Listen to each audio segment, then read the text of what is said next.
В рамках проекта «Поколение независимости» мы продолжаем рассказывать о тех, кто вносит свой вклад в развитие страны. Сегодня герой нашего сюжета – представитель редкой профессии – вагранщик. О нем и о его работе расскажет наш корреспондент. Вагранка – это печь шахтного типа, предназначенная для плавки чугуна в заводских условиях. Такие устройства – самые распространенные чугунолитейные печи на производстве. Они могут переработать до 7 тонн чугуна в сутки.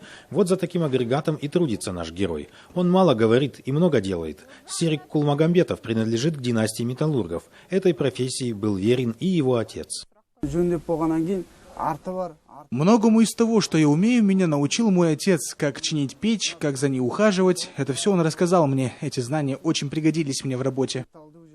Серик Кулмагамбетов – отец 4 детей. Вагранку считает своим 5-м ребенком. Он за ней смотрит, ухаживает и ремонтные работы выполняет сам, лично. И это заметно. Агрегат находится в хорошем состоянии. Вагранка проработала почти 70 лет. Но и сейчас эта печь производит чугуна не меньше новых. На завод Серик Кулмагамбетов пришел сразу после армии и работает здесь уже 20 лет.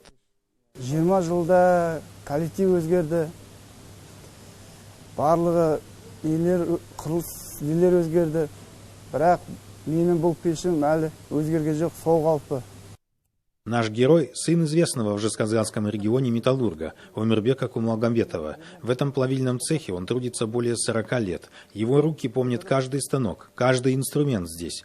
И лучшими работниками цеха были те, кого учил Омирбек Кулмагамбетов.